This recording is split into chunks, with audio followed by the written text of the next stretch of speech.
Can you feel the Kennedy? Feel so real, my Kennedy. Ladies and gentlemen, and variations thereupon, this is Modern Escapism.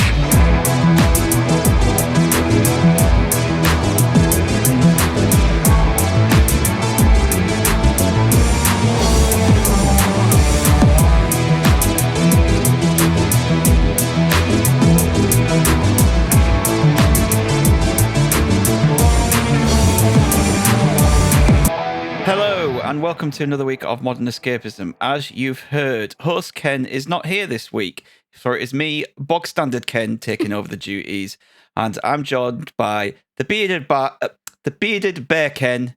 Hi, Ken. Hi, Ken. And the alt goth Barbie. Hi, Barbie. Hi, Ken. Unfortunately, also problematic Ken isn't with us this week either. That could be either of them. But we're here to give you our reviews of all the big hits this week. As you can imagine, there's going to be Barbie chat. There is. But how's everyone feeling? You feeling better, Candy? Yeah, I'm hanging in there. I saw the light at the end of the tunnel for a bit. There was a choir of voices singing me towards the light, but I've just about made it, I think. I'm back on the wine anyway, so that's got to be a step in the right direction. That's how we know you feel better. Yeah, the wine. You know it's bad. I didn't even want a game. I didn't want a drink. You know it was like deathbed time. Oh, but glad that you're feeling better. And Gadget is feeling very tired. I am. Because we met up this weekend, didn't we? We did. We went down to North Yorkshire with some of the people from our Discord to do the Black Sheep Brewery tour, which was fun. Ooh. Yes, it was really good. I can't remember the guy's name, but he was very knowledgeable and he enjoyed his beer. Alan is his name. Yeah, Alan. His name was Alan or Fred if you didn't like him. Yeah, yeah. He said, if you like the tour, give us a good review. My name's Alan, and if not, then I'm Fred. Yeah, what was your favourite sheep? All of them. I kept The upside down one. I kept looking at them, but then I kept falling asleep. Ooh. Yeah, it was really good. Apart from when he gave us these like part of the things to try, didn't he? When it had been through certain processes. Oh yeah, the barley. The barley, yeah, and he's like, you can eat this, like it's tasteless to start with, then it goes through this process. What's it taste like? And I got one that was just like burnt coffee, and I was just like, had to walk around the rest of this tour with a taste of this horrible burnt coffee taste in my mouth. Yeah, one of them tastes like coffee, and he like handed them out, and Stig was the first one to get one, and he just bit into it, and I just saw the look on his face go, "Grah." And it's just like, I hate coffee. Yeah. Oh yeah. He was very Yorkshire, wasn't he? Like, I was fine. Yeah, I could understand him, but I was just thinking, can the other three? I could understand him. I think Tig and Kev were really struggling with him. It took a while for the ears to kind of tune in. But no, it was good. Yeah, it was good, and it also, especially like, we booked it when there was a risk of the Black Sheep Brewery closing down. But they got a lot of investment in there, and it's still open. So yeah, it's worth going to. And is it Massam or Masham? I can't remember how you pronounce it. Massam. Massam in North Yorkshire is a beautiful little village. Yeah, it's a lovely little village, isn't it? And we went to a little cafe called Johnny Baghdad's, which is just a great name for a cafe. Yeah, good full English breakfast. Full English breakfast nice. and a big coffee was only £12. It's good value for lovely. good value for Tory land in Yorkshire. Because it's a place of rich people. Isn't it is, yeah. Very like, much. You walk around the market square, and they've come to market on a Saturday with their Porsche Cayennes or their classic cars or whatever. It's like a bright purple Triumph Stag this morning. It's actually I've done like wine tours and stuff before, with like tasting ones. They say, "Oh, pair it with this, pair it with that," and you'll probably be able to taste apples. You'll probably be able to taste the sunrise. You'll probably be able to taste. All I taste is wine. And also, for the amount of wine I drink, like I don't have a particularly discerning palate. It's just it tastes like wine. It tastes like wine, or it tastes like juicy wine, or it tastes like fizzy wine, and that's it, really. I mean, yeah, I'm about the same with wine. You could give me like £100 bottle of wine or a £4 bottle of wine, I probably couldn't tell the difference. Maybe until the next morning, though. When you wake up and you don't have a hangover, that's when you know it's good wine. Nah, I don't believe that for a second. All wine gives me a hangover. No, but we had a good time drinking beer. We had an excellent curry, and then it was a good weekend. Got stranded in the village because there were no taxis. Yeah. Nice. They said, "Oh, we booked a taxi there," and they said, "Oh, we'll have taxis on the way back." And then we rang them, and they're like, "Oh, we've got no taxis." Like, and then all my but friends who live close just weren't available to help either. So it was like, okay, we have to get a taxi from the next town over. Yeah, it was like 6 miles back. It's like, no, we're too drunk and too full of curry to walk that. Yeah. Because we'd been drinking since lunchtime. Oh, God. No, I'd have had a snooze and gone back out at that point. You know, like if you start drinking at lunchtime, you got to go back at 4 o'clock for a bit of a nap. And then like the mascara's kind of come off, but you think it looks good anyway. You just whack a bit more and then you go back out again. We had a little bit rest. Went back to the flat, didn't we? And we had a few beers there, and Gadget got attacked by the dog that lived there. there was like a shared balcony, like a rooftop terrace area that was shared with other flats, and there was this like proper old boy dog out there. He was playing with us, and he was having a good time. And then all of a sudden, he just started like attacking Gadget's legs and like pulling on his joggers. Little bastard! It's because you're a terrier, and I wasn't playing with him. Yeah, because as you all know, I am of a size which has its own gravitational force. I had concertinaed myself into some garden furniture, and I was not moving from it because any hint of lateral movement was going to cause that to collapse. So when this dog drops its toy at my feet, I'm like, I can't bend forward and get that for you. You're out of fucking luck here, mate. He was not having it. He wasn't happy, was he? He was having a beaut time though, playing with us. Like, I bet he goes out there all the time and just plays with like the random people that stop off at this Airbnb. He was a proper wolf in sheep's clothing with things, because when we first got there and like opened the back door, like he'd like trotted up like this little doddery old man with his little white snout and everything, and like give him a bit of a scratch, and then he walked back off and like he found a sunbeam and just flopped onto the ground. And about 10 minutes later, I did go out to look if he died. He was just asleep. But then when Stick was there, he got his toy, and it was this little fucking demon, little bastard, running around with the squeaker, going like squeaking it all the time. He was loving it. Yeah.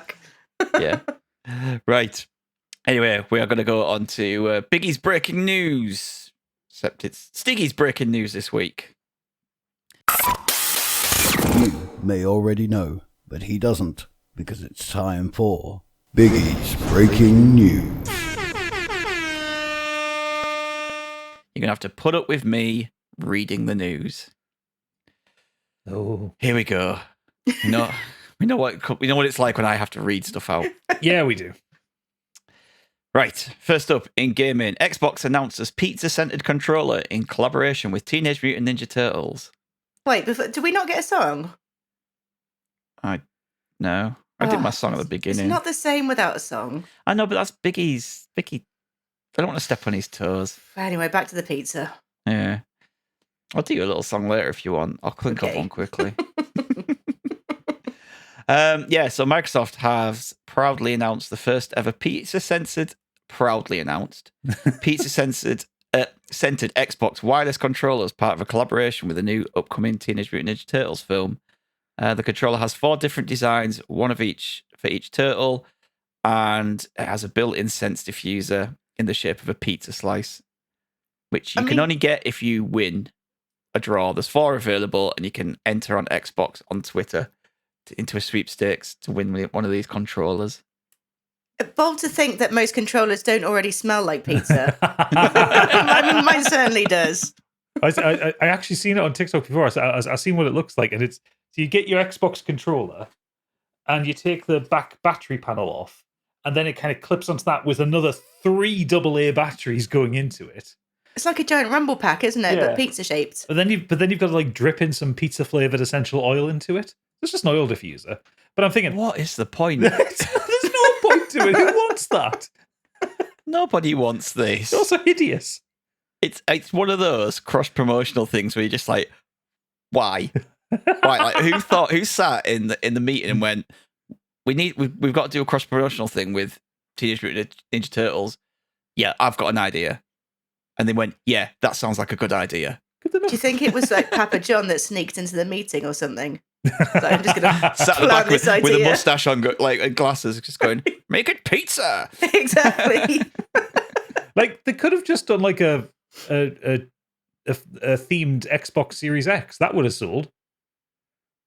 Like make it Just a Yeah, themed controller. Or a If you're themed going to give controller. away controllers, just here's 4 controllers you can win, 1 for each turtle. So you have a unique controller. Yeah. Don't need the pizza diffuser. I mean, they did the Starfield controller. That's a themed controller. It's fucking great. It looks lovely. It's just a controller. Doesn't smell like stars. No. No. But like, the two hardware integrations they've done this year are Starfield with some really awesome looking hardware, like the headset, the watch, the controller, and now this. And they're hideous. If you've seen the pictures of them, they're awful looking. Yeah, they look awful. I mean, it's not as bad as PlayStation Spider-Man 1. Oh no, that is Oh dreadful. yeah, yikes. Just, we splashed blood across the PlayStation and put Spider-Man logo on it. I'm not sure how that represents Spider-Man. No, or, it's a red console with the black Venom stuff splashed over it, so it's inverted. It looks more like it's got blood splashed all over Oh, it. I know, but yeah, it's dreadful. Anyway, on to Diablo, because there's always some Diablo news. There's always some Diablo 4 seasonal battle pass doesn't contain enough platinum to buy literally anything. Yep, I saw that. Blizzard is yet in more hot water with Diablo 4 players after it was realized that the popular action RPG battle pass only pays out 666 platinum upon completion, but there is nothing to buy anything. Everything is only there we go, first one. Yep. That is not enough to purchase the next seasonal battle pass or any cosmetics, with the cheapest costing 800 platinum. Yeah, it's So, shit idea. It's not just the marketing, because I thought, hey, this will look good. It's all demonic and Diablo. Let's do 666. Yay. And then I like that bit. There's like the marketing team have not got in touch with like the microtransactions team to say like, you actually get anything for this. Because like normally when you do a battle pass, like you can earn enough credits to buy the next battle pass. That's how it's supposed to be, the circular thing to keep you in the ecosystem with it. yeah, So do you think like Blizzard surprised themselves by how much things cost then? If they didn't know, 666 will be plenty. You'll be able to get loads of that. Oh.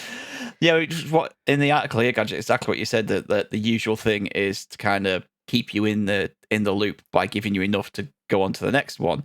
So the battle pass is already $10 or like your local equivalent, and it's not only that. This week, players are claiming that the game's UI is making people buy the battle pass by mistake. Yeah, because it's one of those ones where I can't remember what the specific thing is, but I think it's like some of the button prompts are inverted or something. So if you try and like back out of it on I think it's on Xbox. If you try and back out of it or something, you end up actually purchasing it.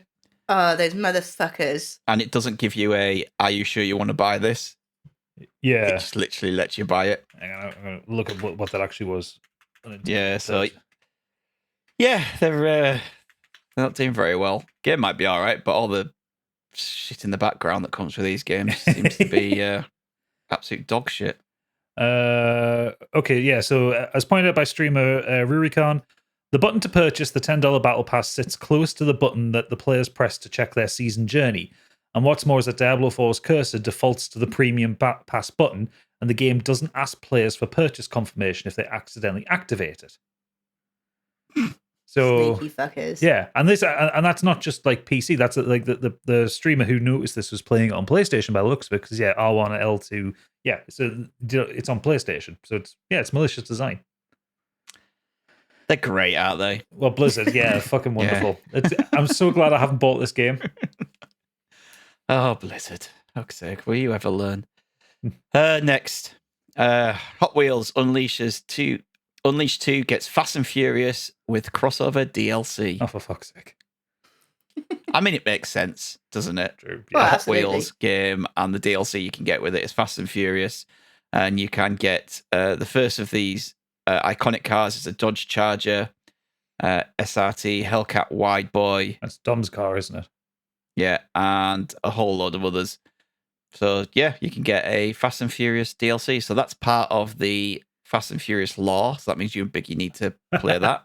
I did see that that terrible Fast and Furious game got put onto PlayStation Plus this month. I feel like you need to play it just to see. To see if there's any kind of anything redeeming in it. Yeah, but if there's any kind of like dodgy Vin Diesel impressions like in there. I think there is. From what I understand, there is. Is that not the one where it's like side characters recounting things? Like I think it's like Elena and someone else like recounting Dom's tales.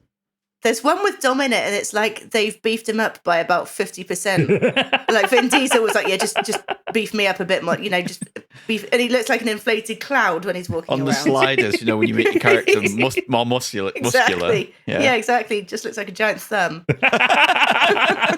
I mean, he always does look a bit like a giant thumb, doesn't he?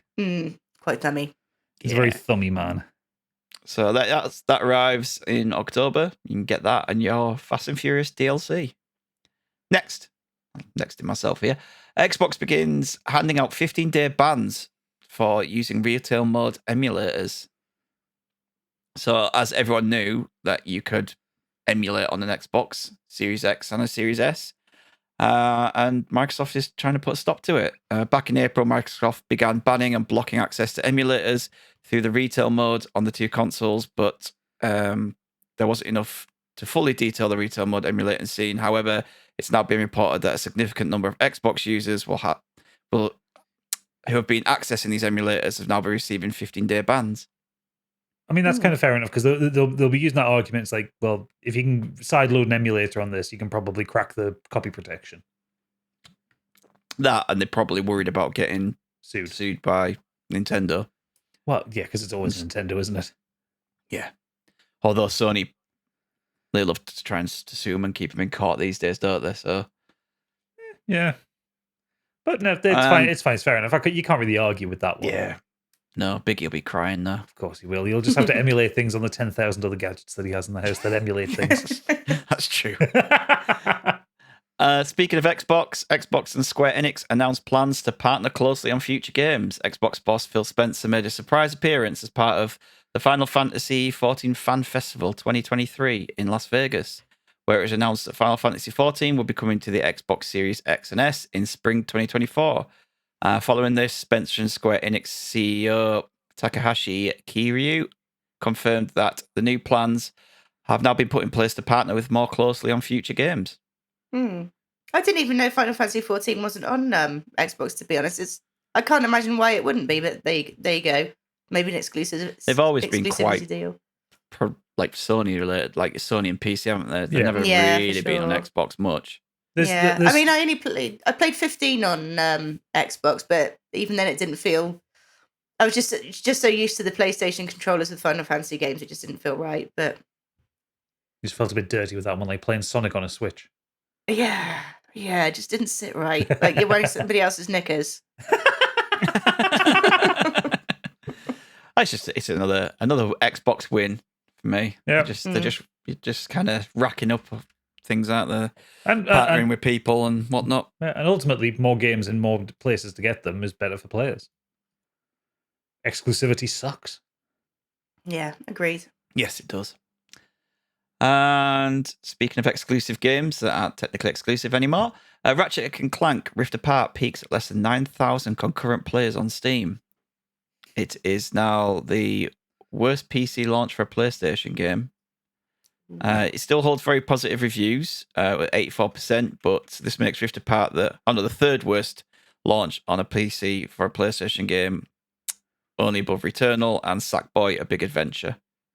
Yeah, I mean, I think it's just a game PC players just weren't looking out for. No, it's a good game. I liked it. Great game. I got it with the bundle of my PS5. Same. And I enjoyed it. And it looks absolutely stunning. And I reckon if you've got a PC that can do all the ray tracing and all that stuff, it'd look absolutely stunning on one of them. Yeah, it will. Plus, it does like ultra wide support and higher refresh rates and frame rates and stuff like that. So, yeah, it's a great game. It's also, I think, the fact is it's it's like an 8-hour game and it came out at £50. I think PC players will wait. That will sell more when it gets cheaper. I think. I think that's probably on quite a lot of wish lists. Yeah, like, it's in the same way that like Returnal was a roguelike that came out at £50 and no one was like, no. No one will buy a £50 game on PC unless it's a time sink. Yeah, like Sackboy's Big Adventure is $49.99. No one's paying that for it. No. I think Not a that sold chance. less than 1,000 or something like that on its first week. I've never been a Sackboy fan. Never interested me. No, he's not Mario, is he? No.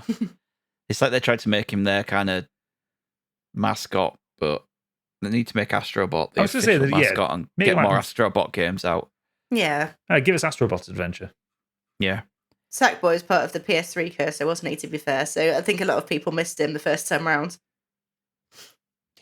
But yeah, PC players aren't going to pay that anyway. So, like you said, if it goes down into a sale and it's 20 quid, you probably see a lot of people picking it up at that. Yeah. Plus, also, I think now that it's easier to get a PS5, that there's so many copies of that secondhand out at the minute because, again, loads of people got it with their PS5. Yeah. So you can get it on PS5 for, I think, about 25 quid now. So why would you pay 50 on PC? Unless you're not going to, are you? There's probably a load in CEX. Yeah. Because, like you said, it came with a console. That was the only thing to play. Played it. Done. Got rid of. And it was good a game as it is. It really was just a tech demo for the PS5, wasn't it? It was just showing off what it could do. Yeah.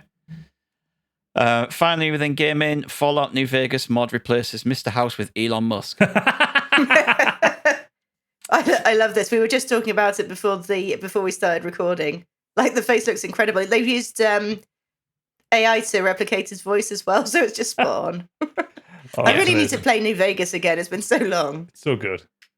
Yeah, it says now a fresh Fallout New Vegas mod adds a contemporary modern flair to the Mojave Wasteland. Mojave Wasteland, replacing FNV's central antagonist with SpaceX and Twitter owner Elon Musk. This is the perfect excuse to return to Fallout New Vegas, as if you needed one. Mm-hmm. It's true. Oh god, just listen to the AI voice they've got is really good as well. Yeah. It's scary what they can do. I've got New Vegas, but on Epic, so I wonder if it's available. It's not Steam Workshop, the mods on that. It's all Nexus Mod Manager. Yeah. So, yeah. Might have to play that game. It's really good. It's janky as all fuck. It is held together with sticky tape and a hope and a Part of prayer. the charm, though, isn't it? Oh, yeah, you've got to love the jank. This is pure... Todd didn't even work on it, but it's pure Todd jank. Yeah. There's probably a bit of code in there. It's like it is just Todd jank. But that's what does it all. That's the magic. But Glues it all together. I mean, the great thing about it as well is that is Mr. House is such an Elon Musk character. He is this kind of weird arch libertarian technologist that wants to remake Vegas in his own image, and it's just like, yeah, that's what Musk is trying to do. But the difference between Mr. House and Musk is that Mr. House has an army of Robotrons. It won't be long. Don't give him ideas, for fuck's sake. Elon will just have an army of Teslas that will catch fire as soon as they're sent out. Yeah. They'll crash into each other. But if you haven't played Fallout New Vegas, play Fallout New Vegas. It's fucking excellent. I'll have to give it a go one day when I've finished playing everything else. Too many games. Too many games. All right, on to film and TV. Teenage Mutant Ninja Turtles, Mutant Mayhem has announced a sequel and a Paramount Plus tie-in series. So Paramount and Nickelodeon have partnered and set to produce a sequel to the movie, which isn't even out yet. Yeah, I was going to say it's not August out, is it? 2nd. Yeah, and a spin-off series. So they must be pretty happy with the final output and outcome of the film. It does look bloody good though. From the trailer, like just from the art direction, it looks cool. It looks sort of like stop motion, but obviously it's 3D. It's like a Spider-Verse look, isn't it? Yeah. They're 3D cell shaded. I just like that they're teenagers. I just like that they use teenagers for the voices. I know they actually have like squeak. Well, one of them has a proper squeaky voice, doesn't he? Yeah. Yeah. Well, it's currently sat at 96% off 52 reviews on Rotten Tomatoes. So it's doing all right. So yeah, so they must have been happy enough before the reviews came in to say, yeah, sequels a go and spin-off series. I think they probably would have had the spin-off series kind of waiting in the wings anyways, like seen as soon. Yeah. Because it's the kind of thing that Nickelodeon and Paramount can franchise that for years. You know, it's always a thing whenever there's a new kind of Turtle series or the reboot the cartoon or the repeat the cartoon, there's always a huge merchandising push. Mm. Like, God, do you not remember the fucking chaos in the early 90s when we were watching it? Oh yeah. Oh yeah, I remember it well. Christmas 1991, not a turtle to be found. What was that big dome thing you used to be able to get? I used to really want it. Technodrome. My friend had, my bestie had it. He had all the cool fucking turtle toys, and I got fuck all. We had the van, I think. Yeah, we had I'm pretty sure we had the van. We had the van. I had all 4 of the turtles themselves. I'd never had Splinter. I think I had. No, I had Bebop and Rocksteady. I didn't have Shredder. Yeah, I think I had some Ooze. Oh yeah. Those tins of Ooze that every parent hated because it stained the carpets Yeah. green. Oh, they still sell that shit. Yes, but me and Candy aren't parents. We don't have to worry about that. It's one of the things I tried to ban from my house. We don't have to worry about Ooze or glitter. Glitter and Ooze. Get rid. Yeah, no, it looks good. I'm looking forward to seeing it. So yeah, that should be good. Just a quick one. We had a new trailer for Castlevania Nocturnal this week. A premiere date of September the 28th. Nice surprise. Looks great. Yep. I've not seen that yet. The Castlevania series was banging. Yep, love the Castlevania series, so well up for more. I really hope they keep the slightly snidey, slightly camp atmosphere from the last series. I'm sure they will. I mean, Trevor Belmont was just a fucking queen all the way through, wasn't he? Yeah. Might have to rewatch it. Oh, so good. Yeah, I need to. I almost started last night. I started playing Devil May Cry 5. I was like, Castlevania's better. I want to watch the anime, so maybe I will tonight. You should. It's one of those rare occasions when Netflix did something good. Yeah, very good. I really want that bloody Devil May Cry series. Don't think it's ever going to happen. It's never happening. Nah. Spider-Man Beyond the Spider-Verse delayed indefinitely.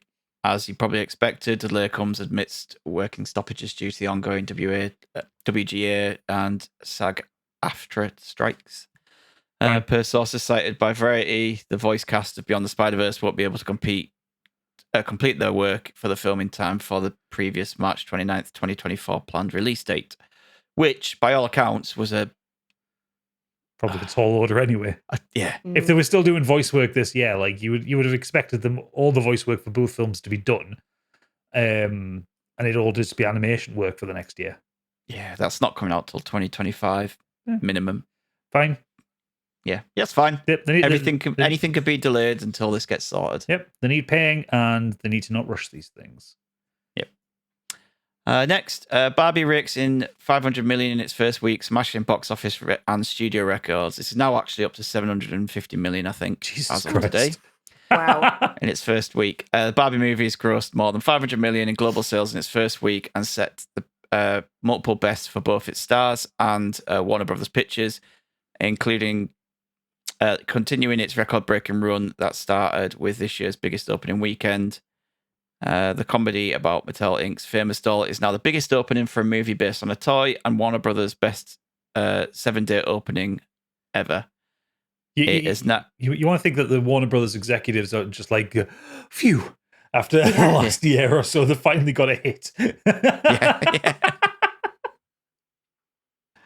It's knocked The Dark Knight off the top spot for earnings made in its opening Monday. So The Dark Knight held the most earnings on a Monday after its opening weekend since it came out, and it's managed to knock that off its perch. See, everyone knew Barbie could kick Batman's ass. And speaking of the other big film out this week, Oppenheimer blazes past massive milestone at global box office. Director Christopher Nolan's 3 hours biographical drama Oppenheimer is performing like one of his superhero movies at the box office. Not only did it pass the lifetime global haul of Batman Begins, it's now hit the 400 million mark at the worldwide box office after just 10 days in theaters. That's brilliant. It is the best second weekend hauls ever for an R-rated movie. Generated 72 million this weekend from overseas markets. Yeah, I think, wasn't it for R-rated movies? I think it was only topped by Deadpool or something like that. Oh, really? Yeah, something like that. 10th biggest Hollywood film of the year at the global box office, just behind Transformers: Rise of the Beast and John Wick Chapter 4. Who the fuck went to see Transformers? China. They pull in a lot of Transformers films. Pull in a lot still. Same as Fast and Furious ones. They're just true. People still pay to see them. But it's good. It's good that 2 films that are original and not sequels or franchises have absolutely smashed it, considering they've both come out on the same day. And I think that the hype between them and the whole Barbenheimer thing has just massively helped both films. Oh yeah. Oh, I fully agree. Yeah, there's absolutely a bunch of people who I wouldn't have expected to see in either of those films. Like loads of people dressed in pink for Oppenheimer. Because they've done the double bill. Yeah. I got my pink shorts on to go see Barbie. I got pinked up too. It had to be done. Yeah. I never wear pink. I wore burgundy because I don't own pink. Because I don't want to look like a bubblegum. Yeah, don't diss my pink shorts, mate. No, finally, I would look like a bubblegum. I'm fucking round, you dickhead. Finally, speaking of Barbie, the Barbie soundtrack makes history in the UK single charts. Barbie's all-conquering reach has extended to the UK music charts, where the movie's soundtrack album has broken records. Just a week after the film was released in the UK, 3 tracks have arrived in the top 5 of the official singles charts. This is the first time this has happened, according to those supervising the charts. BBC reports that the film has further made history with a total of 6 tracks from the soundtrack in the top 40. It's a very good soundtrack. So, What I Was Made For by Billie Eilish is at number 3, Dance the Night Away, Dua Lipa, number 4, Barbie World, Nicki Minaj, and Ice Spice, number 5. And I can fully see that Billie Eilish song probably ending up at number 1 after a few weeks as well. I think it's probably going to be recognized as a classic. It is one of her best songs. Yeah. And I'm Just Ken, number 25. I may be most of that.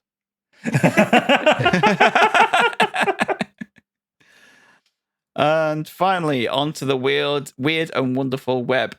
I've just come across this news story from a screenshot I saw in another Discord. So I had to share it, even though it's from a few years ago. Duck walks into pub, drinks pint, fights dog, and loses. Maintains bow tie. This is not a joke. I saw that.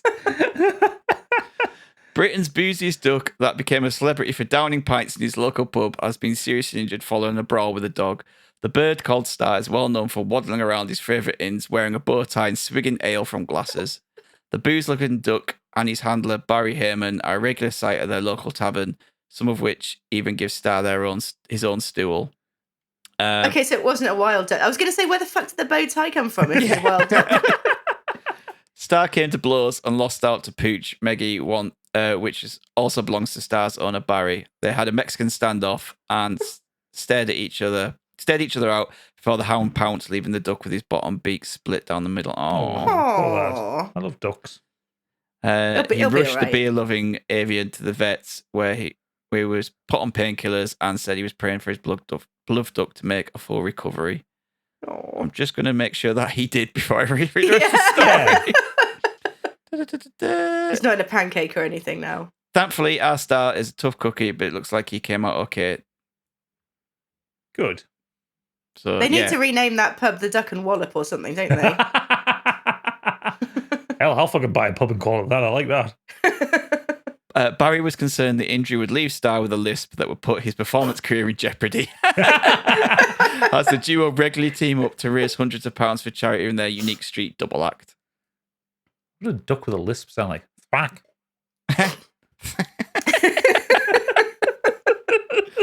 But yeah, I just saw that headline. It was in Punk's Discord, and it was just the headline enough Too was good. enough for me to go check to make sure it wasn't just a fake one, but it's not. It's a real story. So the duck had a bit of a malady. Way. Right, that's the news. Now we're going to get on to what we've been up to. You've probably guessed what we've been up to based on the intros and everything so far. So, Barbenheimer, we've all seen it. All seen both. Yep. Did we all do the double bill? Yeah, I couldn't, did. unfortunately. I didn't have. Aw. I had to do Oppenheimer and then Barbie a few days later, just because of. That's was the it? way. I'd say I did the double bill. That's the way I did it as well, but only because the Cineworld gods had it that way. If it was up to me, I'd have done Boom Brunch Barbie. Didn't have that choice. We did. I was sent to Barbie. bed with the I got sent to bed with the existential crisis. Unfortunately. Well, okay. Should we Right. start with Oppenheimer? Start with Oppenheimer. You go. You start, Gadget. Okay, so yeah, Oppenheimer. when Pip and I went, that's the one we saw first. We did Boom Brunch Barbie. Oppenheimer is it's been lauded as one of Chris Nolan's greatest films. It is a 3 hour and 7 minute biography of what happened to J. Robert Oppenheimer and the Manhattan Project, with the creation of the nuclear bomb starting in 1942 or 43, something like that. And it tells his story from being a student in Cambridge all the way up to the bomb being dropped, and then after the Second World War, the concerted effort by members of the US Senate to discredit him over a tiny perceived slight. Mm. And it stars everybody. I'm not kidding. Everybody. On the IMDb page now, we have Cillian Murphy, Emily Blunt, Matt Damon, Robert Downey Jr., Alden Ehrenreich, Scott Grimes, Jason Clarke, Kurt Kohler, Tony Goldwyn, John Gowans, James Dacey, Ken Branagh turns up for a couple of scene-chewing areas. You get cameos by David Dalmatian and Jack Quaid's in there. Yeah.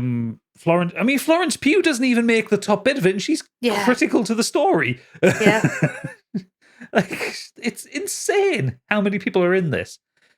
The film is told in 3 different timelines. So there's the timeline of Robert Downey Jr. plays Admiral Lewis Strauss, who's being interviewed for a cabinet position in, I can't remember which president's cabinet, but in Truman. No, it wasn't Truman. It was much later. It's after, isn't it? Yeah, it's after, isn't it? Yeah, I can't remember. It might be Nixon's. I think, I don't know. Anyway, I think it was the one before Kennedy, I think, wasn't it? Oh, maybe. Anyway, yeah. So he's being interviewed by the Senate panel, and he's got to the point where he's worried that they're going to ask what happened with Robert Oppenheimer, and so then his story comes out. All of that is shot in black and white because it's Strauss's memory of what happened. We then get directly from Oppenheimer's perspective, and then we also get the people around Oppenheimer in the kind of interview sessions ahead of that. Interview sessions about him being discredited. They haven't removed his security clearance. Yeah. So yeah, it's a complicated film. It's incredible how well Nolan has managed to weave these 3 threads through, because they cover about 30 years in total. Mm. Yeah, and you've got, like you said, you've got this Senate hearing, you've got this small interview room thing going on with Oppenheimer about what happened, and almost like a little kangaroo court thing. And then you've got this story following the actual story of what happened, and I didn't feel lost once. No, never felt lost with it on where it was going on, even though it switches between the 3 situations constantly. Yeah, I think that is because of the color grading, like with some of it being black and white, some of it being very starkly like the bits where it is Oppenheimer's perspective, like when it's doing the Manhattan Project stuff, there is a weird warmness to it that kind of makes it feel like his memory as opposed to anybody else's, which I quite like. Yeah, it's a fucking luscious film. Like, it's beautifully put together. It's also all the more impressive that there are no CGI scenes in it. Yes. There are a lot of special effects. Like, especially because there's this whole thing where I don't know if it's something Oppenheimer himself actually said, but someone basically said that Oppenheimer sees the stars. Oppenheimer sees physics. I guess like seeing the Matrix kind of thing. And there are visual representations of that. And as I was watching, I was trying to work out how did they do that. It's got to be all macro lenses and like dropping things in front of the camera and stuff. But it looked great. Yeah, it's incredible. And when the moment happened, I thought it was done so effectively as well. And just the fact that that's not even CG. No. Like, how on earth? But I don't think it's going to be too much of a spoiler to say that they didn't show the actual bombings of Japan, and I think that's probably to its credit. Yes, I think there's a sign of respect. That's Oppenheimer's story had finished before that happened anyway. That wasn't Oppenheimer. Oppenheimer didn't have a part to play in that specific he's built event the bomb. other than I think also it was important that they didn't show what happened to Japan, because it wasn't about what happened to Japan. It was about the bomb. Yeah. Exactly. That's what I'm trying to get at. But I think for me, it wasn't quite what I expected. Not to its detriment, but I was expecting, I think, probably a little bit more spectacle and science. rather than the courtroom drama. Yeah, I didn't knew expect that. a decent amount up to. I knew the poisoned apple thing. I knew him getting expelled from Cambridge. I knew up until basically the bombs dropped. After that, I knew nothing. So it was a real Oppenheimer. It was an eye opener to learn about everything that follows. Just incredible, and it's so gripping as well for something that's like, what was it? 3 hours, 15 minutes. 3 hours 7, I think. Of essentially interviews and courtroom drama. It was just completely gripping. I mean, if they'd split that up into a TV series, it would have been one of the greatest HBO things ever made. Mm. Yeah, I was, because it's 3 hours, I needed to go to the loo at one point, and I was just sat there going, when can I go? Yeah. I just couldn't find a place because it just doesn't, it doesn't feel like there's any downtime or any moment that you can go, so you're not going to lose anything. And then I started in the loo when it was like building up to when the bomb was going to be like tested. I was like, well, I can't go now. So I have to sit there like waiting for the. But yeah, I just I found the performances in it excellent as well as obviously the way it was shot, edited, and the cinematography. All of that was excellent. But the performances in this are outstanding. Cillian Murphy is just brilliant throughout, and I thought the way they made him look throughout the whole thing was really well done. You could see the passage of time on the people. Oh, the makeup department absolutely need to win an Oscar this year because the makeup is incredible.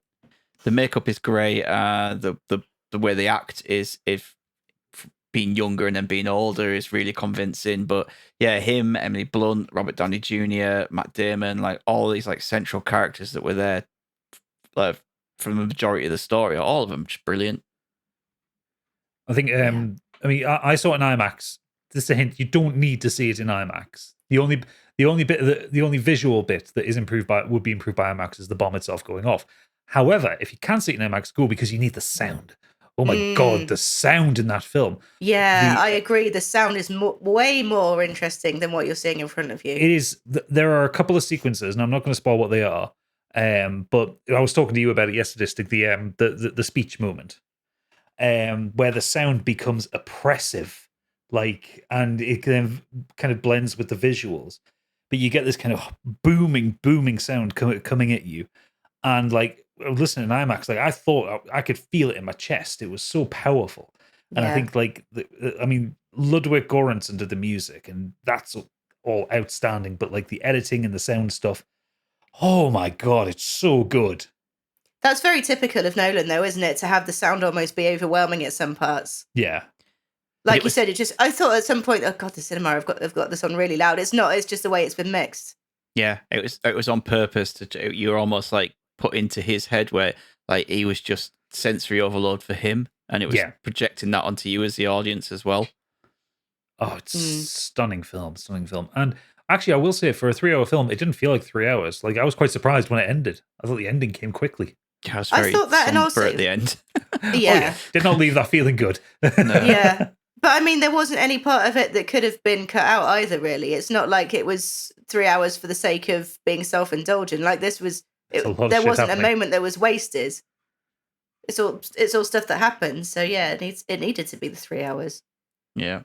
And again, it's kind of one of those, I think we talked about, Gadget, you brought up the Turing film with Benedict Cumberbatch. Yeah. And it's just one of those things where the government uses somebody for their expertise and chews them up, spits them out when they're done with them. And it leaves you feeling very kind of annoyed at how these governments treat these people who essentially did wonderful things for them. And it's just one of those ones where you're just feeling quite angry about things. And yeah, you do. And it's, it's obviously horrible what happened to Alan Turing, but I think this one also would feel it's pointed out in the film. It is so incredibly petty why what happens to Oppenheimer happens to him.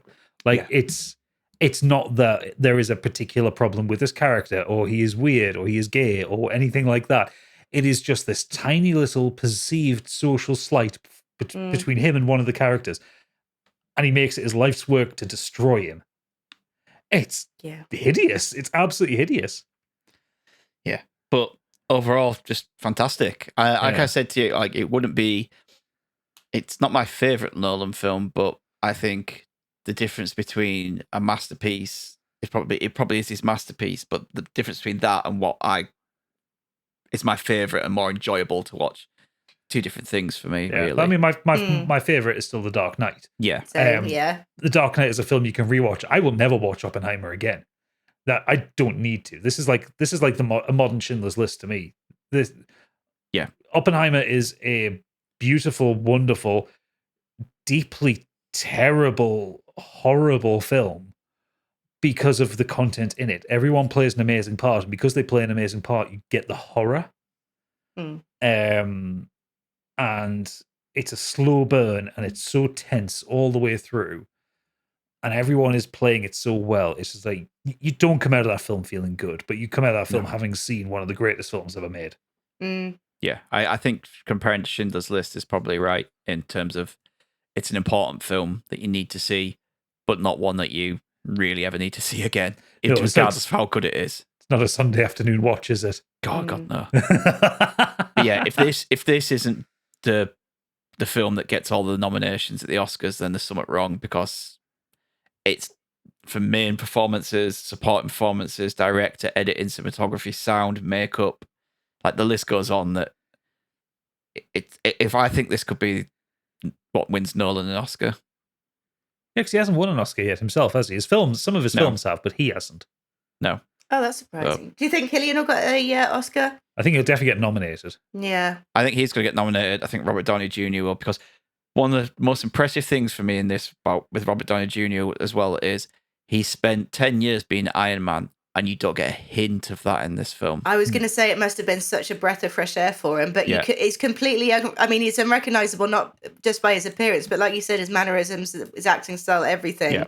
He must have just used it so cathartically as a kind of like shedding of Iron Man and doing something so different. There's a moment near the end where Strauss gets angry, and it kind of shocked me because I've not seen Robert Downey Jr. do genuine anger before. That felt like he, the person, Robert Downey Jr., was pissed off. Like, and it just proves how good an actor he actually is. That was the moment I was just thinking. I did sit there. I thought, wow, like that's going to be what gets him noticed as specifically from the film. He's very good throughout, but that moment that's the kind of one that everyone will show clips of like because like throughout the rest of the film, because he's in this Senate hearing, and it's all about like him selling himself and trying not to get too much into what happened with Oppenheimer. He's kind of Tony Starkish. He's very charming. He's very affable. You know, he's playing like what I would say is in Robert Downey Jr.'s wheelhouse of a character. And then there's that moment where he explodes. I'm like, oh no, this is a new level. This is an unreal performance. I think Emily Blunt definitely needs to be nominated. There's one particular moment with her which is incredible. No spoilers, but yeah, I was just kind of sat there with like a big grin on my face, and during that moment, I thought she was just brilliant. Yeah, I think like there aren't really awards for like kind of like smaller roles in these things, because it's always just like actor and supporting actor and stuff like that. Because I would have thought Tom Conti should get some kind of recognition for playing Einstein. I thought he was really good as Einstein. Yeah. Well, I mean, Judi Dench got an Oscar for being on screen for about 6 minutes. Oh, true, yeah. Before, so you know, it can happen. Florence Pugh is great as Oppenheimer's mistress, and David Dalmatian is great as William Borden. And finally, he's got a role where he doesn't have to be a real fucking creep. He's played an actual real person. I saw something as Matt Damon. Sorry, Matt Damon needs nominating. I'm all for Josh Hartnett doing his Matthew McConaughey, like coming back and doing serious roles and being really good in them, and because he's really good in this, and he was really good in that Black Mirror episode. Yeah, and now he's in his 40s. I was quite surprised to see serious him. roles. I didn't even know he was still working. It's obviously a comeback, isn't it? Like, he hasn't been doing anything, I think, for the best part of 20 years. So, yeah, because he kind of lost that. Well, he's a bit too old to be putting in the heartthrob late teen, early 20s role now. And now people start to use him like for serious roles, and he's been very good in the last 2 things I've seen. So yeah, just looking at his IMDb, like his recent stuff, he's done a lot of like straight to DVD action films, like things with titles like Inherit the Viper or Target Number 1. Yeah, so he's not really had a career for years, has he? No. But if No. you're gonna, He was in 27 episodes of Penny Dreadful. That was the last thing he did. I would say proper thing he did. Mm. But yeah, Yeah, no, he's it's great just- in this. I didn't even realize he could act properly. I just thought he was supposed to be just like a kind of like likable heartthrob. full of like Well, I mean, it was the same character with- actors in this as the well, same isn't he? Matthew Mahogany. Mahogany, you know. yeah. Yeah. You know, Yeah. that guy. It was, it was- Mahogany. yeah, completely the same, typecast. And Hugh Grant as well. Once they get over the kind of foppish, love interest, these people do end up being quite fine actors. Yeah, true. I So- suppose, yeah. Yeah, great film. So that's one amazing film this week, Yep. or last week. On to the next one. Barbie. Come on, Candy, tell us about Barbie.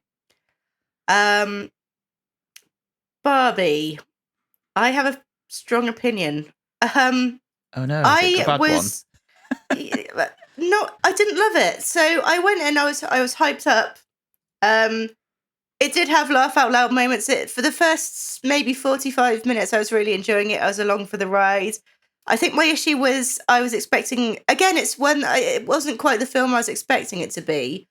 This time to its detriment, unfortunately. I think I was expecting more of a sort of fish out of water kind of tale. To me, and I'm going to sound like probably all those horrible people on the internet, but I did find it a little bit too, like the message was there and it tended to slap you around the head with it a little bit too hard. And towards the end, it wasn't a case of, maybe men and women can work together for the better. It was, nope, men fail, women are back, everything's better now. That was the issue for me. I think if it was less of a brick to the face, I would have enjoyed it more. But I just don't like the kind of pitting sexes or pitting any kind of the group of people against one another and making it a competition. That's what I took umbrage with. I think if that wasn't quite such a strong message, I would have enjoyed it a lot more. So I enjoyed it because of that. Also Isn't that funny though that you're a guy saying that and I'm a woman? Yeah, I was going to say, I want to disagree That's with why you, I but came then I to feel you like... first. Yeah. Yeah, I want to disagree with you, but I don't want to be all patriarchy about it. Because I took a different read from the film. Mm. I took... Because obviously so Greta Gerwig film, Margot Robbie, Ryan Gosling, they play Barbies and Kens. Barbie's having the best days ever until she has a bad day. She goes to the real world, shit kicks off. That's the run of the story. Very funny. I saw it less as... it does. The message does hit you across the face. I thought it did it in a good way, though. But I don't think it kind of... By the time you get to the end of it, I think it does level men and women out, but not in the way that most people would expect. Like, they're not equal. The Barbies have their world back, and everyone's happy about that. And then the Kens are happy about things because they've got a direction and a purpose. Because at the beginning of the film, they don't have a direction and a purpose. The Kens are just Ken. They're the accessory to Barbie. And by the end of the film, they become... But by the time they get to the end, the Kens have their own autonomy. Like, they're not seen as the accessories to Barbies. They are Kenuff, as the T-shirt says, which I'm totally going to buy one day. I loved it. I thought it was such a fucking good film. Yeah, I mean, I didn't hate it. It just didn't sit particularly well with me, I think. Like I said, it did have laugh out moments. Margot Robbie and his name's gone. Ryan Gosling, absolutely stellar. Ryan Gosling in particular. Oh, he runs away with the film, which is also wildly ironic. Yeah. Considering exactly. Considering it's like she's everything and he's just Ken. Mm. No, he runs away with it. I think that for me there was a scene where one of the characters is listing how difficult it is to be a woman and how we have this problem, this problem. And I was sitting there and thinking, yeah, but this is not exclusive to women. Men suffer with these problems too. And is it just, is it a bit belittling? And I know we've always had films that will praise men and put women down, and now it's kind of, a refreshing change. But actually, I think, well, we know better than to do that. It's, it's 2023. We know better than to put one sex above the other. We know better than to put a certain group down. We all have, as humans, we all have these problems. You can't tell me that, a man can't feel self-conscious or feel put down by people above him in work and everything. Well, yeah, but that is addressed in the film, because that's when Ken starts crying and Barbie goes to him, and she gives him the approval to cry and to be upset about things. That I think the problem is a lot of the feminist message is told to you in words, whereas the other messages are told by specific actions. But again, would you say that's then a woman saying, no, it's okay to do that? As in like a giving permission kind of thing? I don't think it was a giving permission thing. I think it was just that it's okay to cry. As a man, you're okay to cry, and you're okay to cry in front of women. Don't worry about it. It's not giving explicit permission, but like she doesn't scold him for crying is what I'm saying. It's like she just hugs him, and he then feels like he can cry in front of her. That's what I mean by giving permission. Not not her saying, yes, you can cry, Ken. So outside of the film's message, I thought it was just a lot, because I thought it was a lot of fun, and I enjoyed like the kind of setup of Barbie world, and even kind of I took Amelia to watch this, and she got that. She got like how the houses and everything were made to look like actual Barbie toys, and how the Barbies moved and everything. Production and like, design's amazing. Their feet are like angled like a Barbie's, like that's how they walk, and all of that. Like that looked amazing. I thought, I loved how, if you look at the credits and all, they're all just Barbie. Even though they all have like jobs and purposes within the film, President Barbie and stereotypical Barbie and this Barbie, like the whole point is they're all just Barbie, and these guys are all just Ken, and that's fine. And you can all just, and I just thought it was a lot of fun. I thought the dialogue was really good fun. I loved the bit where they go from Barbie world to the real world. Oh, the transition scenes. The transition scene's really good. And I also kind of liked how the real world was still slightly not the real world. Like, it's not, it was kind of saying, this stuff does happen, the catcalling stuff, and the kind of men are in charge in most boardrooms, which is true. That's kind of historically the true thing. But Mattel, the way they presented Mattel in this, I was can't great. believe they got away with that. Just taking the piss out of the actual company who makes Barbie, and they presented it in a way that it wasn't in its real world. It wasn't really Mattel. It was this kind of weird, semi-real, It's kind of cartoony, wasn't it? Cartoony world, yeah, and within that building. And I just enjoyed all that together, and I enjoyed the side characters. I love like the little references where it's like, is it Midge, like the pregnant Barbie that she's like cornered off in her own little area that's like she got discontinued, so she lives there. You got Alan, which is Ken's friend. He's the only version played by Michael Cera, who's absolutely incredible in it. And Kate McKinnon's Weird Barbie. I loved Weird Barbie. I loved Weird Barbie. That was a highlight for me. Was so good.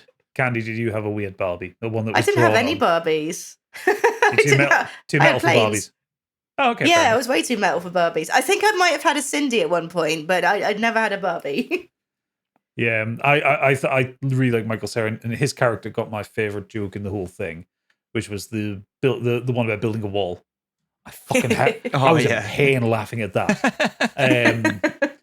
I don't know if you noticed. I pointed this out to Stig, but Candy, I don't know if you noticed. So when Barbie's in the real world and she's talking to the 4 kids and they're being mean to her, did you clock on that they were Bratz dolls? Oh no, I didn't. Yeah, I love that. Which I was like, there's loads of cute little references like that in it. Like Barbie's story is interesting and pushed forward. Ken's story is unhinged. It's absolutely fucking surreal. He goes from not having Barbie's attention, and like his entire existence is all around Barbie, to discovering what patriarchy is, but not really understanding it, because he thinks it's just about horses. To then having an epic dance-off against Simu Liu with one of the greatest songs in the middle of a film I've ever heard, to then becoming good with himself and realizing that he is just enough. He can be just Ken. Doesn't need to be Barbie and Ken. It can be just Ken. And it's so surreal that this wonderful feminist movie also like does lift up men to a degree. Yeah, I loved it. I thought it was so good. And I think just also I really enjoyed it. I love the feminist message to it. Rhea Perlman as Barbie's creator. I thought her scenes were wonderful, absolutely beautiful. And I think this is also some of the best I've seen Margot Robbie. I think especially there is the scene just before America Ferrera's kind of diatribe about how difficult it is to be a woman. Margot Robbie is crying. It looks like genuine tears. Like she is so good at it. And it also get my second favorite joke in the film where she says, "I'm not pretty anymore," and the narrator goes, "Note to filmmakers: Margot Robbie is not the actress to get this point across." Yes. Yes. Because like the beginning of this film, she is just stunning. Like when she's in Barbie world and she's just smiling all the time. I said to Gadget, like her face when they were doing those scenes, her face must have hurt so much from having to just smile all the time. Yeah, but yeah. I thought she was great in this. Like the way she just was able to switch emotions really quickly and make it believable. I also love stuff like all the outfits that the characters wear in Barbie Land are Barbie outfits. Like the ones that have come with it. There is even a scene where she's like throwing clothes on the ground and it like stops and tells what name it is and where it came from and stuff like that. Which like I was worried this film would be like a cynical marketing exercise, and it kind of inverts that and makes a piss take of cynical marketing exercises at times, which I thought was a very good move. Yeah, Will Ferrell was good in it as well, and he can be hit and miss. So he can be. He was very funny, I think, because he got to play a kind of elf-like character. He got to just be like fucking weird and shouty and unhinged. Yeah. Oh, yeah, I do get your points, Candy. I do get that, and it was just interesting that I'd come to you first. I thought you might have been more like. I know it's weird, isn't it? Yeah, really. I thought I would be as well, but yeah, just for me, it was just a bit too much. I think you can achieve more by being a little bit more subtle about things. Which is fine. I think the way you've expressed it is a fair and adult way of putting it across. Not burning Barbies in a dustbin. Yeah, shall we go into the IMDb user reviews? Oh no, let's not. Lowest first. God, let's not. Let's have a look. But yeah, a certain section of the internet, as always with this, have just taken it a little bit too far. And that was always going to happen, wasn't it? Yeah. And I was just like, what do you expect about a film? It's about Barbie. It's a toy that was marketed to girls. It was made for girls. Ken was never the main attraction for girls when it was just the dolls. He was just Barbie's boyfriend. That's the whole point. And yeah, Ken is an accessory. Yeah. That's kind of the point. But the movie subverts that and changes things and plays around with that idea.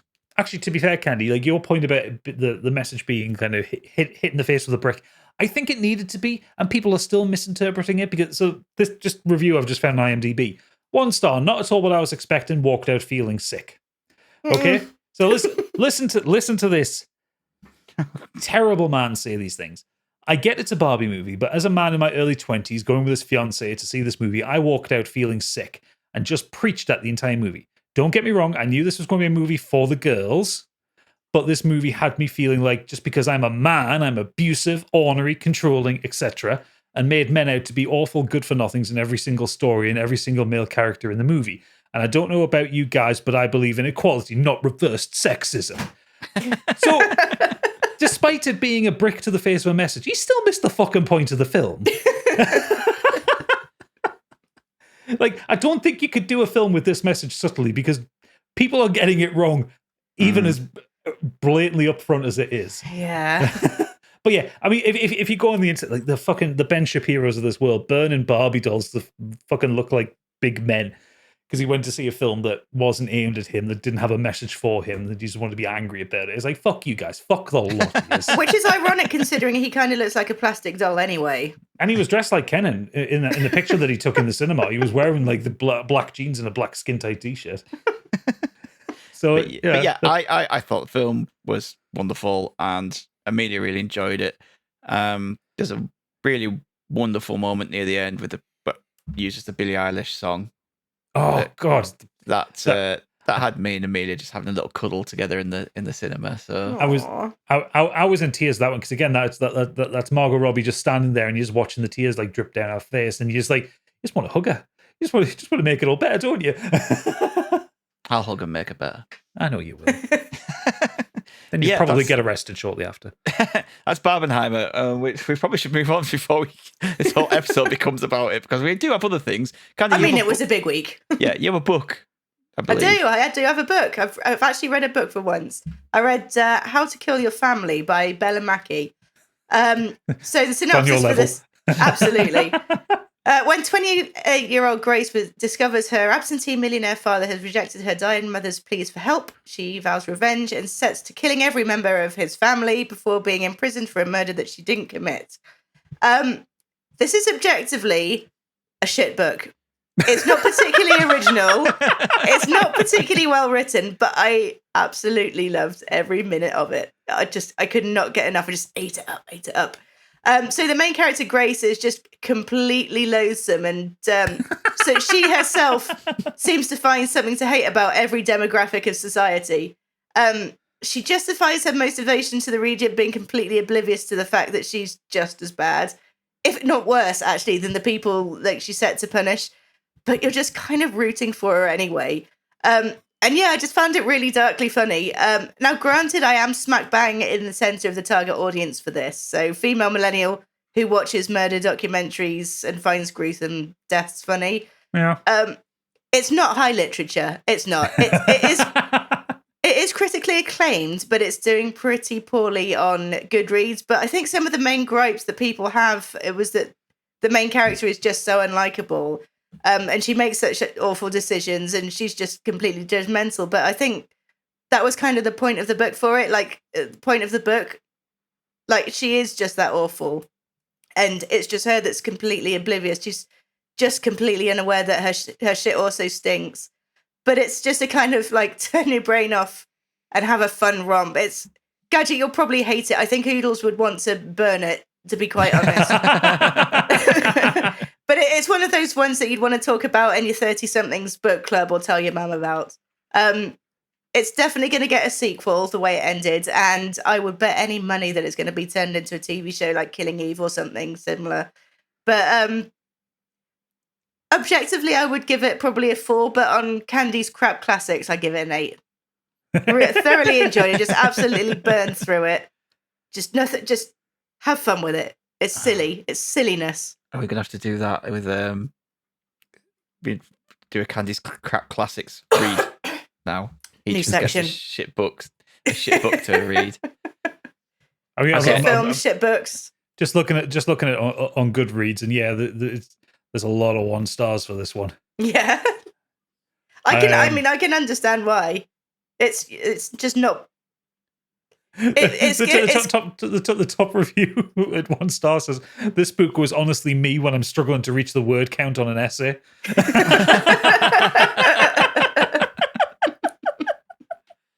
Excellent. Oh god. Well, I'm just going to jump in here before we do our last one with another thing I did this week, just to fill out that pod out. So I watched a 1980s horror film called Madman. Oh. This is kind of up your street, Candy.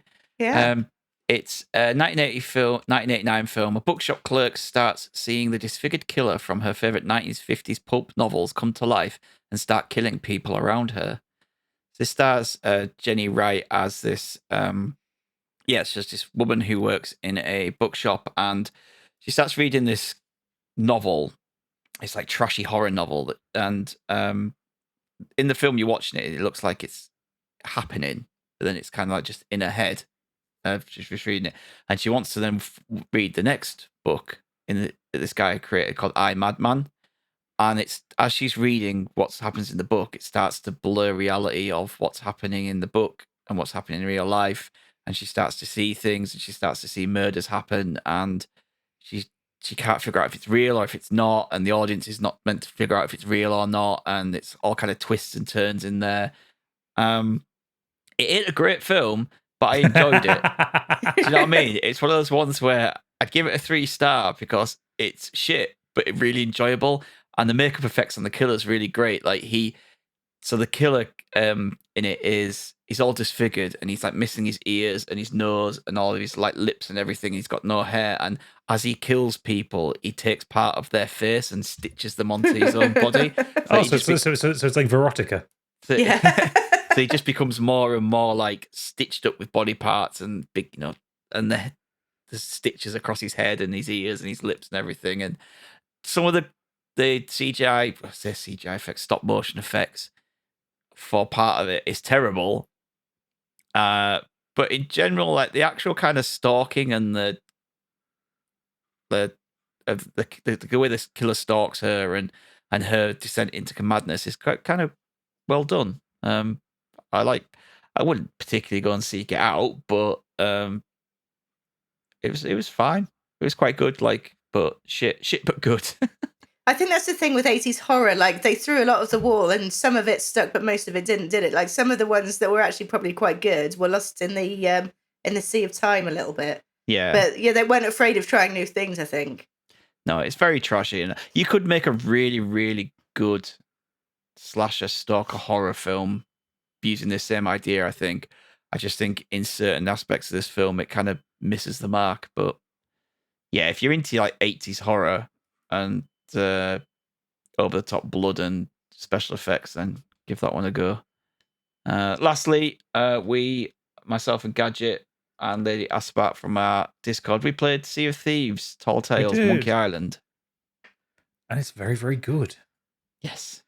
So if you haven't played Sea of Thieves, obviously best pirate sim going. Just get out on the open seas and pirate your way around. This one's one of the Tall Tales, so this takes place kind of off the Sea of Thieves. You go into a PvE zone. There is no one coming to grief you on this one, because that's the first complaint everybody has about Sea of Thieves, is being griefed by randoms. Don't worry, this is a story where you get to go to Melee Island, into the world of Monkey Island, to seek out Guybrush Threepwood, who, after his wedding to Elaine, kind of gets a bit peculiar and disappears. But as far as Melee Island's concerned, he's the legendary pirate. That's how they refer to him, the legendary Guybrush Threepwood. You pull up, you go through the portal, however, Sea of Thieves gets you into different worlds, and you get the sounds and the strains of the theme tune to Monkey Island, and then there it is in front of you in full 3D, Melee Island, and it's glorious. Yeah, it's so fucking good. Glorious. And you pull up at the harbour, and you go up to where the governor's mansion is, and you're not allowed in. You have to work out how to get there, and as is tradition, there are a load of really obtuse fucking puzzles to do. And they're great. It was so much fun. It's just Monkey Island in 3D, but like getting to run around Melee Island in first-person view while solving these obtuse Monkey Island puzzles, and we're all like working together. Where we like picked up this hammer, like, what's this hammer for? Right, we don't know. Right, put that down. Figure this thing out. Okay, right. I've got to. Gadget was on this winch thing. He's like, oh, found this winch thing. I was like, went down. Oh yeah, I cut the rope, and bit by bit we were like kind of piecing it all together and going around the island and collecting things and money to before to buy things to progress to the next part. A lot of the puzzles are actual puzzles from the old games. Like you have to get into the chef's kitchen in the Scum Bar. And that's been a puzzle in every single Monkey Island game. How do you get the chef out of there so you can raid his kitchen for whatever you need? And this one, no disappointment. It's got all the original voice actors in as well. So you've got the lookout guy, you've got the pirate leaders, the pirate chiefs. You've got Murray, you've got Guybrush himself. You've got there's a good chunk of the cast in this. LeChuck turns up at one point, and it's not the original LeChuck actor, because unfortunately he died, but it's the current LeChuck actor from the last game. Everything looks great in 3D. Everything looks so pleasing in the Sea of Thieves art style as well, because Sea of Thieves got this wonderful kind of ever so slightly chunky art style. And the character animations and the characters look fantastic and sound brilliant. And we chortled and hoo-hawed our way through this. It's so funny. Yep. I had such a good time playing it, and obviously I had a bit of Sea of Thieves bullshittery to it, where I thought I'd figured out a way to cheese it as well. Like we were just looking around. I was like, I managed to somehow get onto this roof, and I was like jumping my way up this roof. I was like, oh, I'm at the bell tower. Like you have to find a key to get into, or the clock tower to get. Yeah. And I was like, oh, I'm here. I figured it out, and then got round there, and then it's not. You need a key to lock the door at the bottom of the tower, and then a key to use the key to get in at the top. So I was being all cocky, thinking, "Oh, I'm already here." but yeah, it was really good. Like if you've just played the newest Monkey Island game, to then go back to that and see it all in 3D and it be exactly how it was in that game, and also like 3D in HD or 4K or whatever if you're playing on Xbox Series X, like it's just beautiful, beautiful. And there is a joke made at your expense if you happen to drown. And the rumors of how long Guybrush can hold his breath have gone up and up and up. I think it was about in one of the characters he can hold his breath for an hour or something like that. Yeah. Which is again a running gag through all the games. So it's the first of 3 tall tales set in Monkey Island. So it only lasted. It took us maybe 3 hours to do, if that. Yeah, but you could probably do it quicker. Yeah, we got lost on one point trying to get one of the puzzles done. So we were kind of running back and forth until one of us had a brainwave. And yeah, I keep saying it's great because it is it, and I think people need to give Sea of Thieves another go anyway because it's just a good game. It's fun. Tall Tales especially because they're PvE. You don't fight people in them. If you have to fight, you're fighting enemies. So, you don't have to engage with the online play. This is so much more enjoyable than that Pirates of the Caribbean one was, just mainly because obviously they've got the proper voice actors in, but they've just done it in the style of Monkey Island. Like, it isn't just we've got Melee Island, we've got the characters, but you're just going to go off and do some normal Sea of Thieves stuff. Yeah, the fact that they made it like a Monkey Island game was what made it special. It did, yeah. So, yeah. Really heartily recommend anybody play that. Especially if you have Game Pass as well. You're not going to lose anything, are you? No.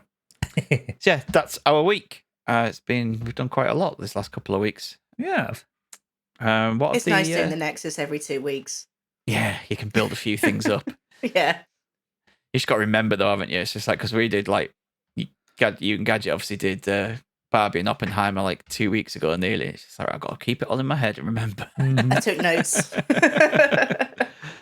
What have our listeners been up to then, Gadget, in that time? So Xenos has said, not something I've been playing personally, but something I've been watching a lot of. Most of my friends have picked up Remnant 2, the sequel to Remnant from the Ashes. It looks like a really solid third-person shooter with some Souls-like mechanics. I've one specific criticism that stopped me buying it myself, which is that it's yet another ostensibly multiplayer game with a limit of 3 players in a session. Every time I watch them interact with one of the checkpoints, they're rocks, but they're basically bonfires. They're standing on 3 sides of an obviously square rock, but no, you may have a maximum of 2 friends and no more. And then he goes on to an amendment to this. I have ended up buying Remnant 2 myself. And I have another criticism. To anyone in game development who thinks about doing something like a roguelite, or otherwise procedurally generated or randomized game, for the love of God, curate your tutorial area.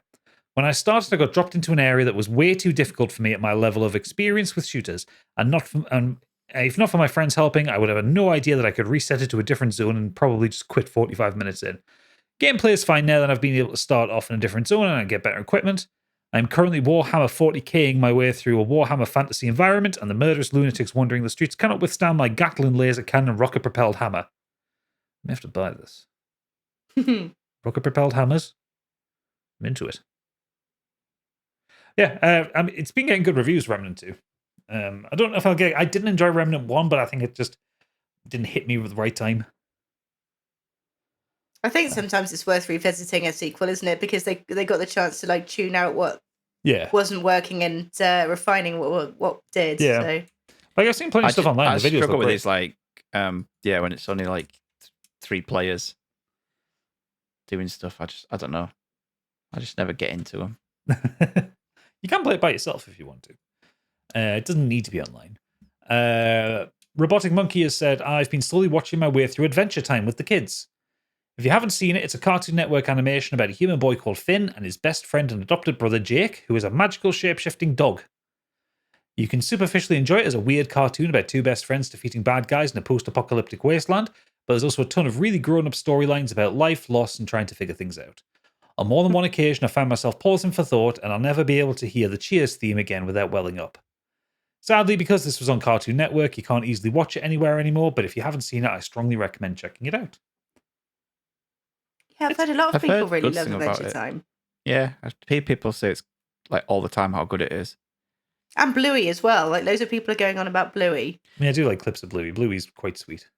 Yeah, but that is like proper kids. That is a proper like, kids show. There is like some young stuff for kids adults one in that's that. got some good stuff in it, but it's not one where you'd sit and watch it by yourself if you have, I don't know, actually there- have children. Acid Pearl does. There are a subset of adults who do watch Bluey just unironically without having There's a children. subset of adults who do a lot of things they shouldn't do. Well, true, yeah. Why are you both looking at me? I mean, Didn't say anything. gamer bed. It's fine. Sergeant Story said, I've been enjoying the series based on a recommendation from Lady Azabat. It's The Palace Job, which is the Rogues of the Republic series. Finished book 1 in a couple of days and I want to book 2 now. It's been fantastic and incredibly hard to put down. A couple of plot points were easily predicted, but that's true of a lot of books these days. I don't know who wrote that. Another fantasy series I'll probably have to add to the collection. Yeah. By Patrick Weeks. Is it complete? Is it a complete series? That's the important thing. Rogues of the Republic series. Let's see. There's 3 books in it. Is the series complete?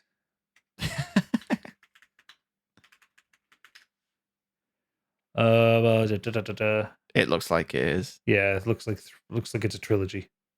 Good. Then I heartily recommend that, and I'll get onto it. Yeah. Right, okay. Mike Halstead has said, inspired by your recent backlogs of shame, I've decided I'm going to play games until I finish at least the main story. This week I successfully finished Final Fantasy VII Remake and have started on 16, but the rest of the list includes, and is not limited to, Tales of Arise, Spider-Man Miles Morales. Do that one next, it's short, it's good.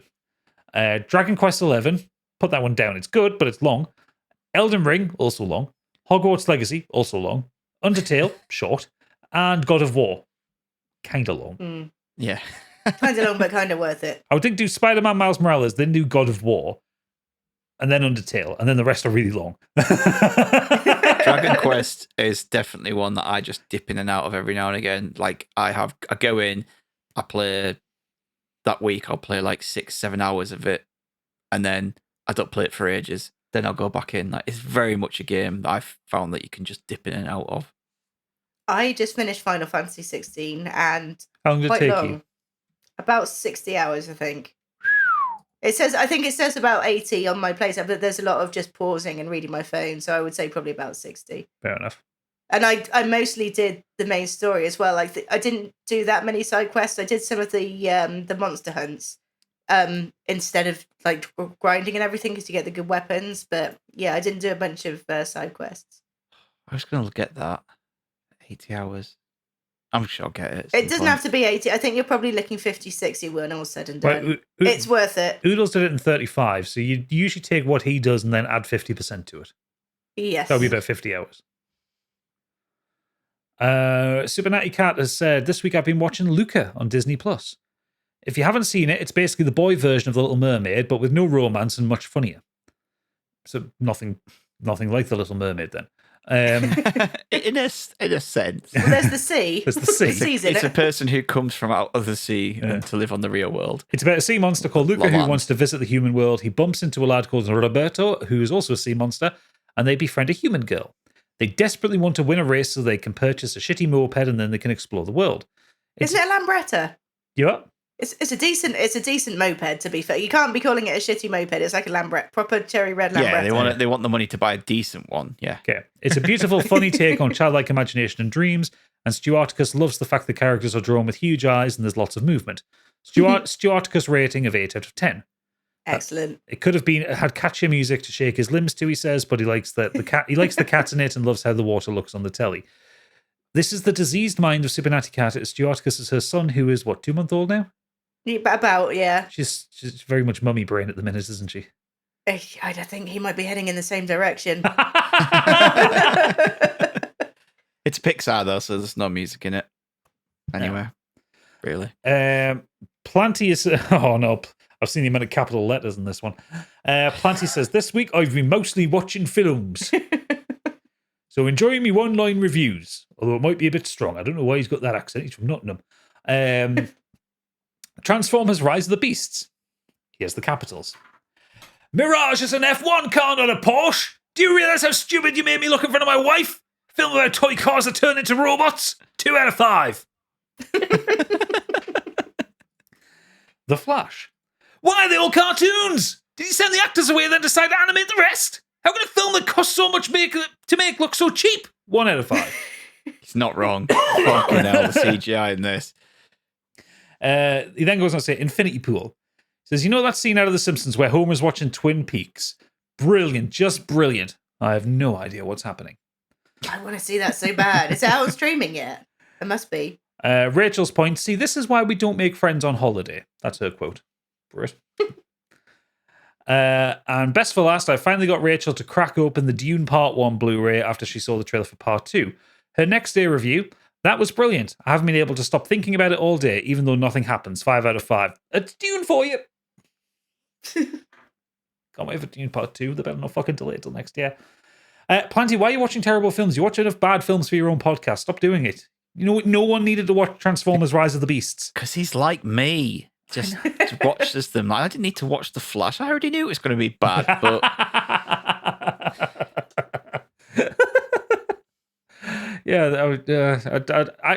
I know quite a lot of people watch The Flash. I've not heard a single person say a single good thing about it.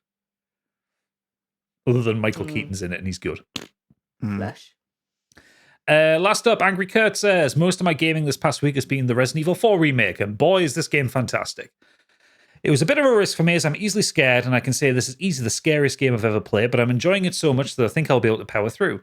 The thing that stands out to me is the pacing, which is spot on.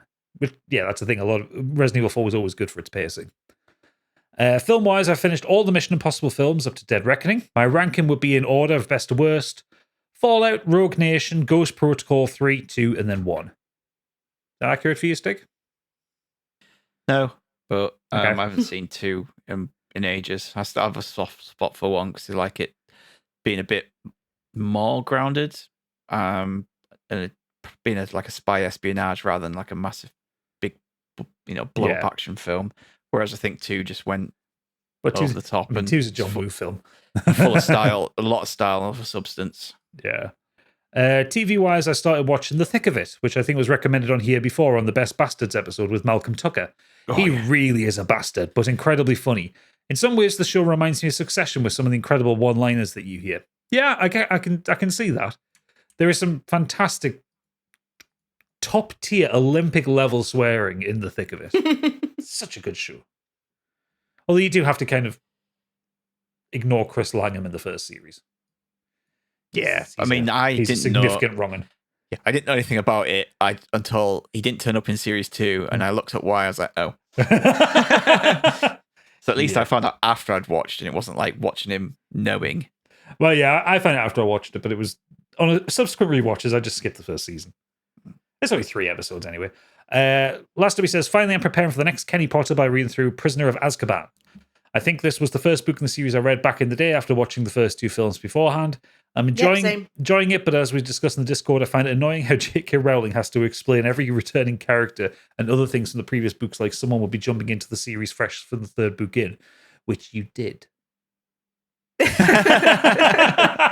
you know what? Actually, like reading that, I completely agree with that because it even happens a little bit in the 4th book as well. It does. And now I'm blaming Kurt on this, that I'm picking up on every time she bloody does it. It'll be like, you notice it now. So we did the 3rd episode. We recorded that. It comes out next week. And so I thought, screw it, I'll just get straight onto the 4th book. So I'm on to the 4th book now. And I'm like 12 or 13, 14 chapters in or something at this point already. And yet even in that, she'll go back to, because of this happening and this. And don't you remember that this was the reason why that? And I'm kind of like, I don't need to know this. And I guess it's slightly different in the fact that these books didn't come out. Yeah, they came out years apart. Yeah, exactly. So I get the reason it's done. But when you're listening to them or reading them one after another now that they're all out, it can be quite tiresome. Yeah. So you're noticing that now that someone's pointed I'm it noticing it now that he's picked up on it, and now I notice it. Thanks, Kurt. Oh, bless him. That's all the feedback we have. Excellent. So just before we get into Candyland, if you want to hear more of what we do, obviously you can sign up to our Patreon. We'll get extended episodes of this every week, and we have specials coming out of, like the aforementioned Kenny Potter. That will be out next week on the 10th. No, that's the wrong date. I'm looking at the wrong month. The 7th. So that'll come out on the 7th of August, and myself, Oodles, and Candy are going over the Harry Potter films one by one for that. All the information is on modernescapism.co.uk. Next week, Planty is actually joining us, special guest. He's coming on, and he's suggested this topic. I was meant to run it by you, but I haven't done, so I'm just bringing it to you now. Ooh, I like a surprise.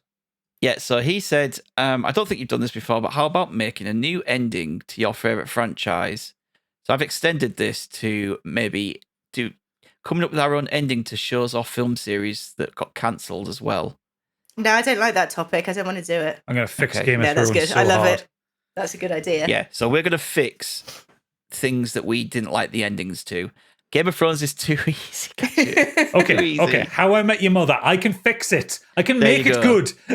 So that's what we're doing. Next week, we are fixing things and giving stuff a better ending. Could be anything you want. So yeah, join in, send us your feedback on Twitter, the Discord, or on the website. There's a link there to our email. And that's a podcast. So we're now going to head into Candyland.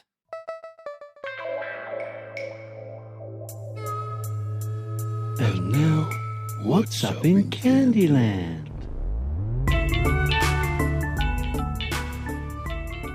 What's up in Candyland?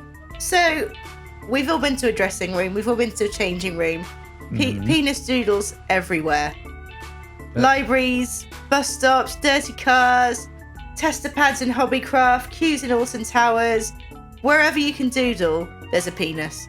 So it made me wonder if, like, do you think penis doodler is the same from region to region?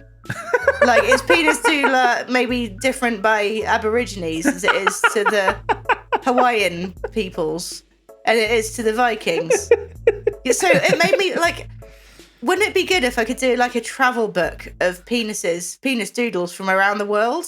Like, there could be a whole series of penis doodles and it could come out every year and it could be an anthology and people would spend, like, it would be like 50 quid because it's like a coffee table book, 50 quid per book. And, like, it also made me think, like, how many penis drawings do you think you've done in your life, both of you? It's more than 10, right?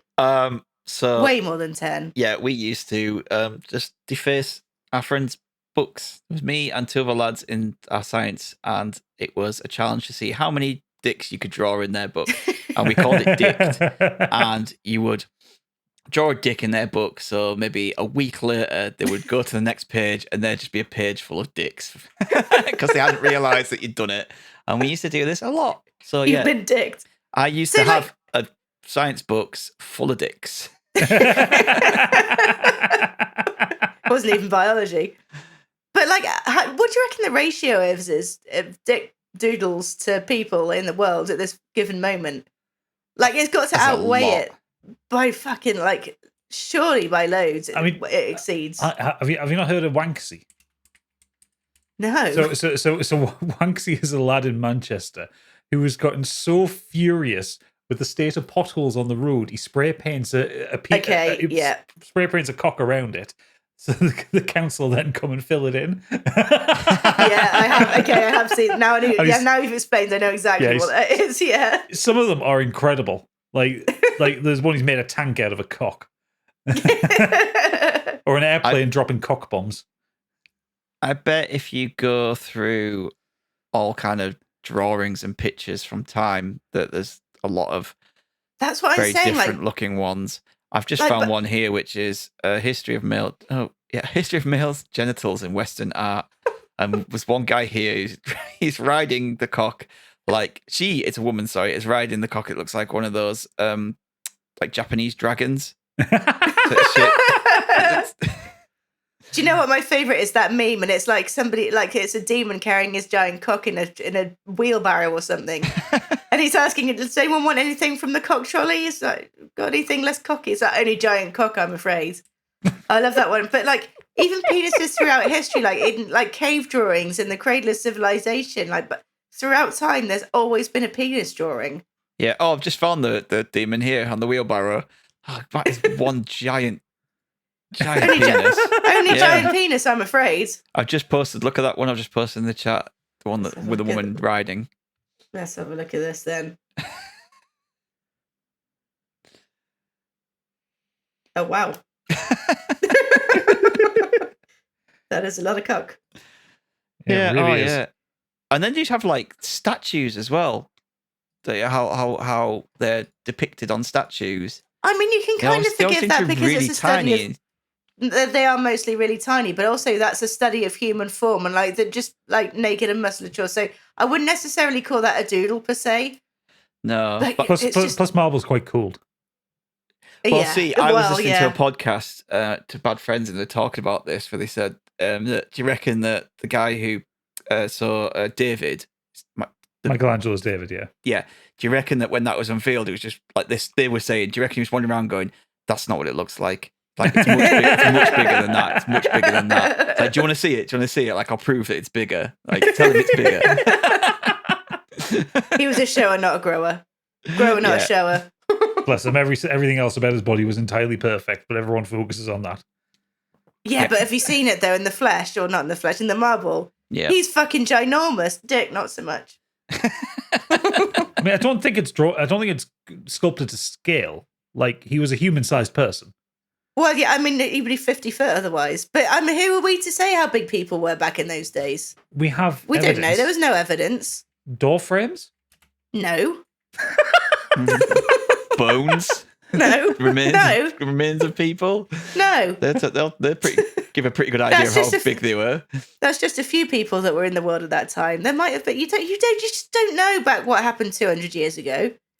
I mean, we Could do. be That anything. recorded history was happening then. Well, it didn't record everything, did it? And that's Candyland. Fucking hell. Wow, I was just trying to look up that woman who's got like just dicks tattooed all over her. Actually, that how many dicks have you doodled on people, Candy?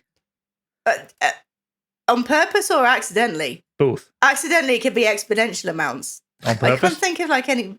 Well, purpose, maybe a few. Have you ever tattooed one? No. Not tattooed the actual penis, like a penis doodle. Have I drawn a penis on somebody that isn't on their penis? No, have you ever? Or have I tattooed somebody's tattooed it? penis? No. Have you tattooed a penis doodle on someone? No. No. Well, Have you hidden a penis in any tattoos that you've done? no. Depends how penisy the person is, really. Watch out when she comes down, when you go down for yours, Gadget. Yeah. That sword in the bonfire is going to look very, very penis-like. Oh, why's he got a helmet? I will bring you some breakfast and some sweets. That'll keep you happy. No penis. No penis. Yeah, well, that's Candyland, and that's a podcast. If you aren't a patron, then this is the end of this week's podcast, and if you are, then we'll meet you in the green room. Goodbye. Bye.